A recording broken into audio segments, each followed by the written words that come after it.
There's one thing about money that nobody ever explained to me. For a long time, I didn't even want to believe it. But the truth is simple and ugly. People who work hard, wake up early, pay their bills, save a little, put money into safe accounts, and trust the system, very often end up broke or constantly stressed about money. Not because they are lazy, not because they are stupid, but because they are playing a game whose rules they never learned. Let me ask you a direct question.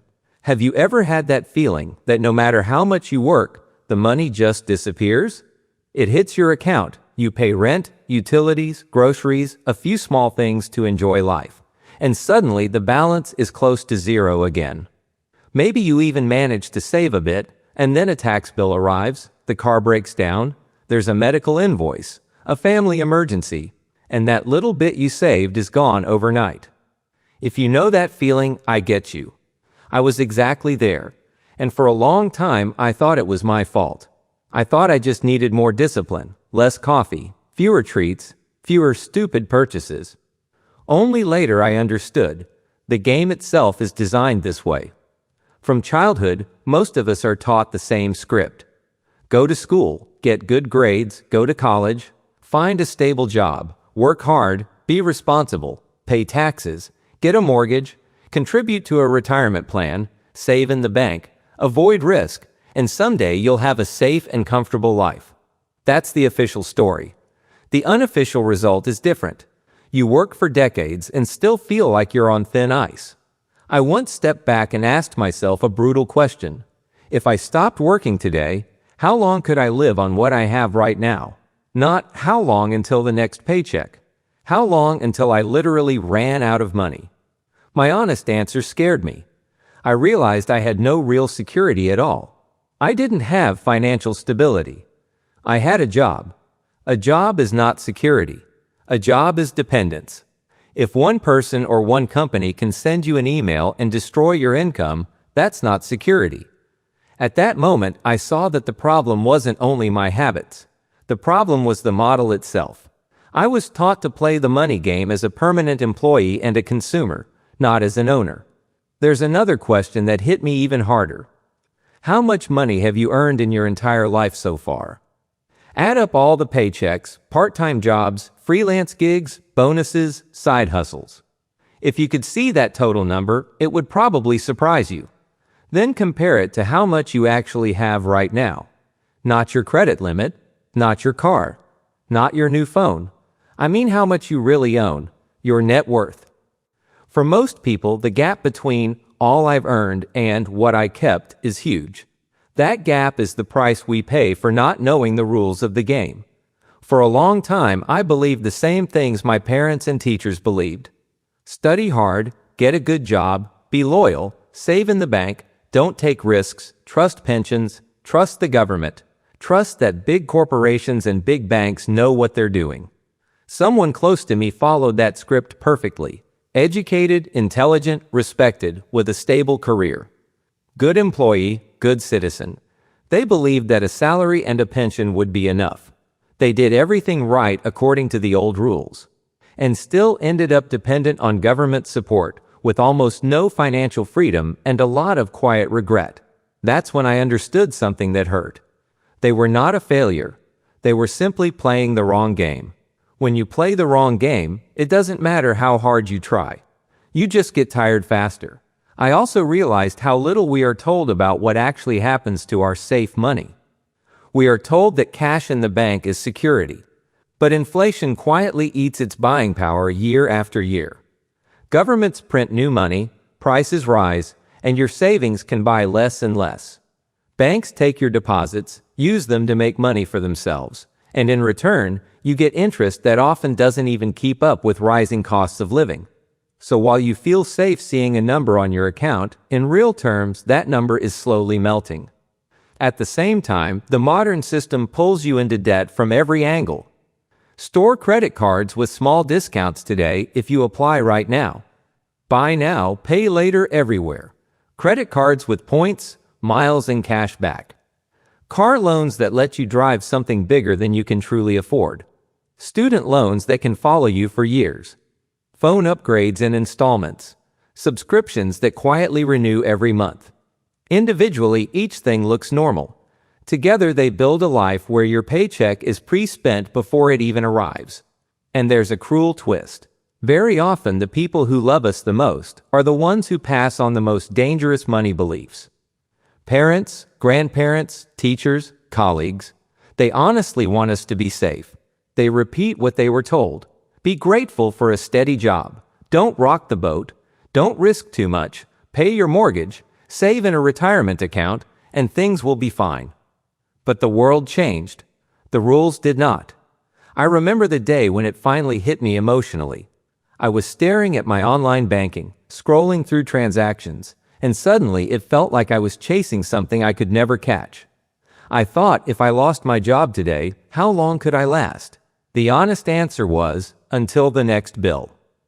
After that, I would be done. That was the moment I admitted to myself. I don't have security. I just have a monthly cycle. I realized I had to do two things. First, understand where my money was actually going. Second, change the way I think about money from the ground up. Let's start with where the money goes. I always thought I didn't spend that much. I didn't drive a luxury car. I didn't live in a huge house. I wasn't flying first class or buying designer clothes. So why was I always close to zero? I forced myself to do a full audit. I went through my statements line by line for several months. That hurt. There were ride shares just this once. Takeout and delivery because I was tired. Subscriptions I didn't even use. Small online purchases that felt like nothing. Coffee here, snacks there, weekend dinners that became a habit. A little upgrade here, a convenience there. Each one looked harmless. Together they were a steady leak. Like tiny holes in a boat. One hole is fine. 10 is a problem. 50, and you are smiling, taking selfies on the deck, while quietly sinking. Those were not evil expenses. They were unconscious. Automatic. And they completely destroyed my ability to build any real cushion. The first rule I had to accept was simple. I cannot control what I refuse to measure. So I started tracking. Not forever, but long enough to wake up. I used simple tools, nothing fancy. The point was honesty. When you actually see how much goes into housing, transport, food, entertainment, impulse shopping, status purchases, and debt payments, you stop asking, where did it all go? You see it. The second big shift was this. I stopped paying everyone else first and leaving myself for last. Most people follow this pattern. Money comes in. We pay rent or mortgage, utilities, groceries, debt payments, subscriptions, random spending. If something is left at the end of the month, we might save it. Usually nothing is left. I reversed that. Every time money comes in, I move a part of it immediately into a separate account that I do not touch for daily expenses. That is money for my future self. Money for my freedom, not for the next gadget or weekend. At the beginning, that amount was small. The important thing was not the size. The important thing was the rule. I pay myself first. At first, my brain resisted. It felt like I had even less than before. But it forced me to get real about my spending. And after a while, something interesting happened. That first money stopped feeling like it was available to spend. My lifestyle adjusted to what was left. I discovered I had more room to cut than I thought, simply because I finally had a reason. From these early savings, I built two things: an emergency cushion and my first real assets. An emergency cushion is not sexy. It is just cash set aside to cover several months of basic living costs if something goes wrong. Lose a job, get sick, unexpected repair, global crisis. With a cushion, life can punch you and you bend, but you don't break. Without a cushion, every unexpected bill pushes you deeper into debt. I used to laugh at the idea of an emergency fund. I thought money must always work, never sit. Then reality educated me. Cash is not the goal. But cash for emergencies is the buffer that keeps you in the game. Once that basic safety existed, I started to think in terms of assets and liabilities. And here I had to unlearn almost everything I had been told. Most people around me called their home their best investment. But if you live in the home and it constantly takes money out of your pocket, it is not a financial asset. It may be emotionally priceless, but financially it is a liability. It costs you taxes, maintenance, insurance, interest, utilities. You pay it. It never pays you. Same with cars, phones, gadgets, even some businesses. If something regularly takes money out of your pocket and does not bring money back, it is a liability. If something regularly brings money into your pocket, it is an asset. It sounds obvious, but most people confuse the two. I did too. My first real asset was a small investment property. It was not glamorous.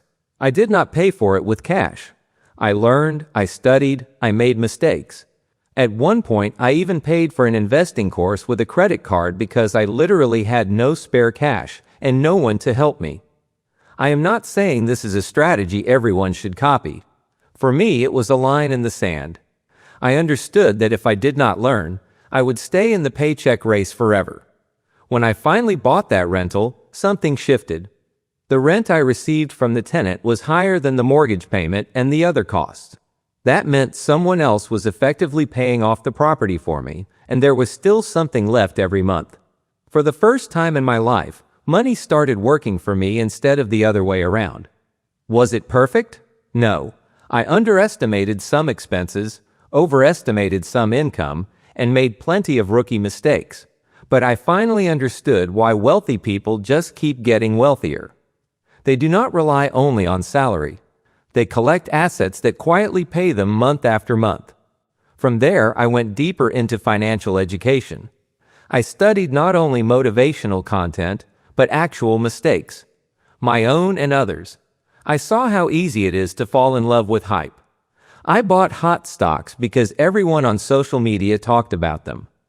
The price went up. I felt like a genius. I refused to sell because I believed I had found something special. When the market turned, those stocks often fell first and fastest. My emotions were running my portfolio. I also got very close to losing serious money in schemes that looked professional on the surface. Managed accounts that promised stable high returns. Online platforms with beautiful dashboards and traders who supposedly did all the work. They were recommended by bloggers, by friends, by investment clubs. These schemes worked for a while. People showed screenshots of great results, until they didn't. Then withdrawals slowed down. Rules changed, support became vague, and the whole thing collapsed, leaving investors with nothing. In one case, I was lucky.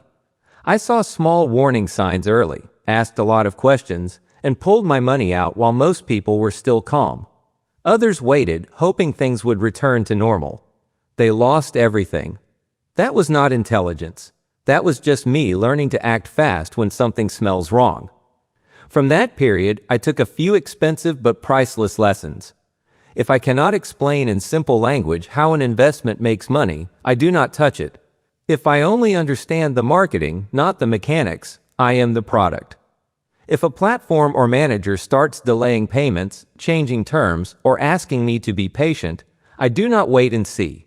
I get my money out first and ask philosophical questions later. I no longer invest based mainly on someone else's status, charisma, or followers. Nor because everyone in the group is doing it. I want to understand incentives, who gets paid, how, and why. I also stopped making big decisions in a rush.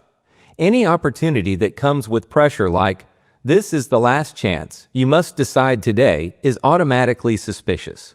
Real opportunities do not need you to panic. At the same time, I learned from investors who actually built long-term track records. People like Warren Buffett are not saints, and they also have made mistakes. But their principles are surprisingly simple. Invest in what you understand. Treat a stock as a small piece of a real business, not a lottery ticket. Stay inside your circle of competence. Do not chase every hot sector. It is better to own a good business at a fair price than a bad business at a cheap price. Do not underestimate the cost of missed opportunities in businesses you understand. And above all, separate decisions from short-term emotions. Behind all the numbers, there is something that matters even more: our psychology. Most money decisions are not logical. They are emotional. Fear and desire. Fear of looking poor. Fear of missing out. Fear of being judged. The desire to belong. The desire to show that we made it. The desire to feel better today, even if we pay for it tomorrow. Marketers, banks, and product designers know this. They build systems optimized to trigger our impulses. Limited time offers. Social proof. Easy financing. Pretty status symbols. And before we know it, we are working to feed a lifestyle that does not actually make us happier. I had my own period of status chasing. When I started earning more, I thought I needed to look successful. Nicer car, better office, more toys. The strange thing was that none of those things paid my bills. They just made them bigger. On paper, I was more impressive. In reality, I was more fragile. That is when I adjusted my definition of wealth. For me, wealth is not what I show. It is the freedom I have. Freedom to say no to a toxic client or a toxic boss. Freedom to take time off without financial panic. Freedom to spend more time with people I love and less time on work I hate. Freedom to live by my values instead of my fears. That kind of freedom doesn't live in a new car or the latest phone. It lives in assets, knowledge, and habits. So I began to change the questions I asked myself. Not how can I earn more this month, but how can I keep more of what I earn and redirect it into assets that will keep paying me? Not what can I buy today to feel better, but what can I build today so that my future self doesn't live in panic about money? Not how do I look successful, but how do I become unshakable? On a practical level, my approach became much more boring and much more effective. I track my finances enough to stay awake, not to torture myself. I live below my means on purpose, not because I am weak, but because I want a gap between what I earn and what I spend.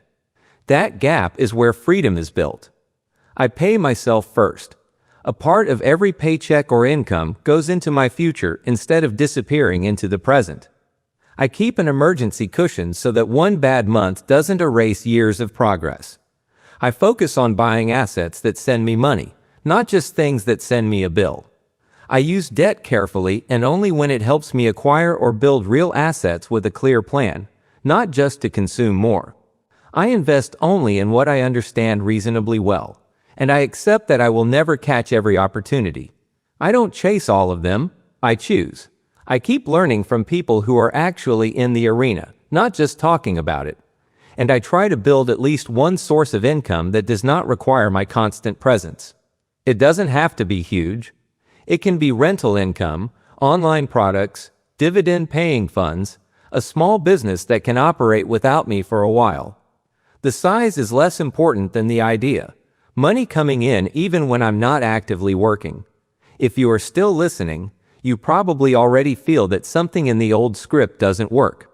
The system is not designed to make you rich.